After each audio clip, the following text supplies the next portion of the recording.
So students, welcome to AIB Education at Study with Anas sir. Today I will be start in class 12 business study chapter number 7 directing और आज class की video में हम start करेंगे zone 7.2.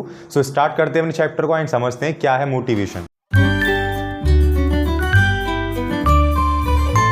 Students अब हम start करते हैं चैप्टर को. तो सबसे पहले हम समझते हैं मोटिवेशन का कॉन्सेप्ट क्या है.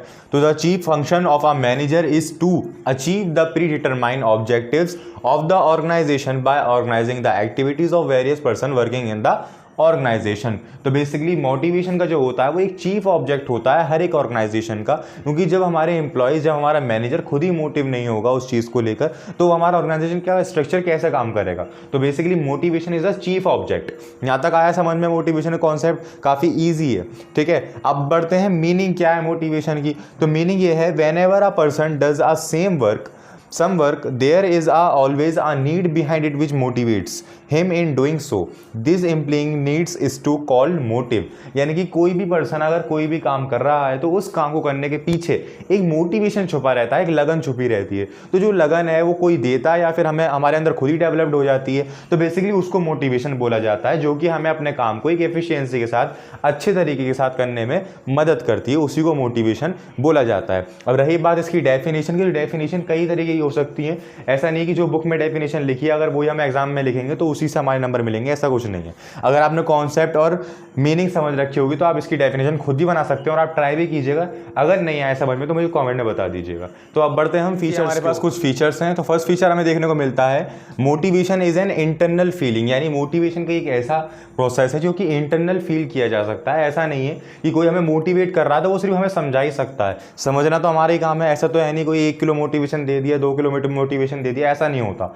ये मीजरेबल वो वैल्यू में नहीं आ पाता. तो ये इंटरनल फीलिंग होती है. भले ही हमें सामने वाला समझा रहा, बट वो हमारे ऊपर है ना कि हम समझे ना समझे.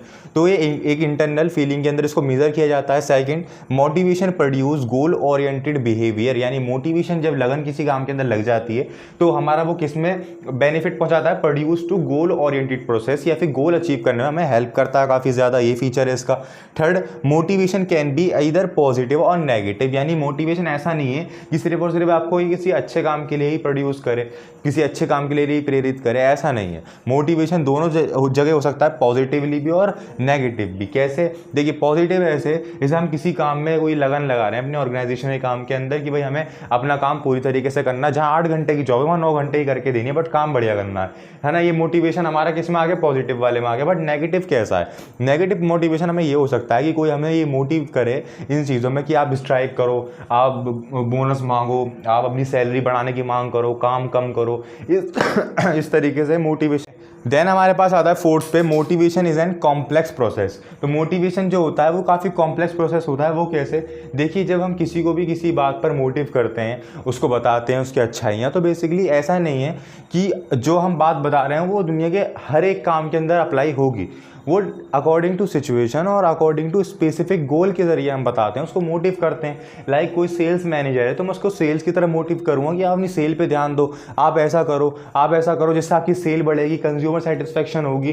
ठीक है, तो ये अलग अलग टाइप्स के होते हैं जिनके इनमें स्पेसिफिक गोल होते हैं, उसी के मुताबिक हम मोटिव करते हैं. तो यहाँ पे जो मेजोरिटी पार्ट है वो 2 जगह बांट रखा है. First, monetary incentive and non monetary incentive. तो इसमें क्या आता है, देखिए, नॉन मॉनिटरी इंसेंटिव्स में आते हैं हमारे play and allowance, wages incentives, bonus, profit sharing. तो इस टाइप की मोटिवेशन आती है इसके अंदर. यानी ये मोटिवेशन नहीं है इस चीज़ों के लिए मोटिव करना.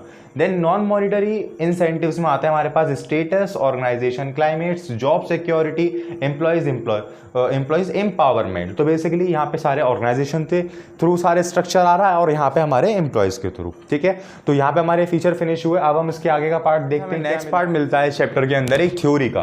तो basically Maslow needs hierarchy theory, एक थ्योरी निकाली गई. ये थ्योरी में देखिए था क्या, पहले इसको समझते हैं. The advocate of this theory Abraham Maslow, who first of all presented the needs hierarchy theory of the motivation in 1943. यानी कि हमारे फर्स्ट एडवोकेट थे इस थ्योरी के अब्राहम मैस्लो. ये याद रखना, मैंने अंडरलाइन भी कर दिया है पहले से. और ये कब निकली थी हमारी 1943 के अंदर. तो इसमें क्या था, देखिए, Maslow has divided different human needs on the basis of priority.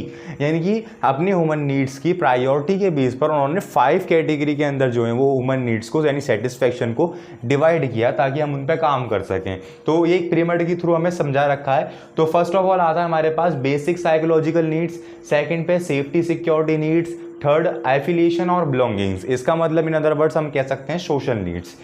Fourth पे आता है स्टीम और egoistic needs, and then last one is 5 self actualization needs. तो बेसिकली ये हमारा सीक्वेंस है ऑफ सेटिस्फेक्शन का, कि ह्यूमन की नीड्स इस सीक्वेंस और सेटिस्फेक्शन यहाँ से स्टार्ट होती कहाँ एंड हो जाती है, यहाँ पे सेल्फ एक्यूटिलाइजेशन नीड। सो ये अभी आपके समझ में आया आई होप। अब हम बढ़ते हैं इनके और थोड़ा ब्रीफ में पढ़ते हैं कि क्या क्या ये सब चीज़ें हो। जो अभी हमने थ्योरीज पढ़ी उसके जितने भी कंपोनेंट्स हैं अब उनको ब्रीफ में पढ़ते हैं। तो फर्स्ट ऑफ ऑल आता है हमारे पास बेसिक साइकोलॉजिकल नीड्स। तो इसका मतलब क्या होता है, देखिए it refer to that need which needs to be satisfied to keep a personal leave, यानी कि इस तरीके की नीड होती है हमारी जो कि सेटिस्फाइड करती है to keep a personal leave को, राइट। सेकंड पे आते हैं सेफ्टी सिक्योरिटी नीड्स। जैसे इसके नाम से ही पता चल रहा है हमें, it refer to that need which needs to be satisfied to keep a person free of physical and emotional dangers, यानी कि वो पर्सनल सेटिस्फाइड है कि भाई मैं शारीरिक तौर पे और मानसिक तौर पे बिल्कुल स्वस्थ हूँ, किसी भी बीमारी में ग्रस्त नहीं हूँ, यानी हर तरीके से मैं सेफ हूँ। तो उसको सेफ्टी एंड सिक्योरिटी नीड्स या बोला जाता है, राइट। अब देखिए थर्ड आता है हमारे पास एफिलिएशन, बिलोंगिंग या फिर सोशल नीड्स। इसका मतलब क्या होता है, it refer to that need which needs to be satisfied of a person desire और बिलोंग एंड टू द कहाँ गए and to the accepted by various groups, यानी कि बेसिकली जब ग्रुप के ऊपर बात हो रही है तो सोशल नीड्स के ऊपर बात हो रही है, यानी जब हम ग्रुप पे काम करेंगे तो बेसिकली हर एक पर्सन का हम भला होना चाहेंगे, हर एक पर्सन ग्रोथ कर सके तो उस पर काम करेंगे। तो बेसिकली इस टाइप की नीड्स जो होती हैं हमारी वो इसमें आ जाती हैं, राइट।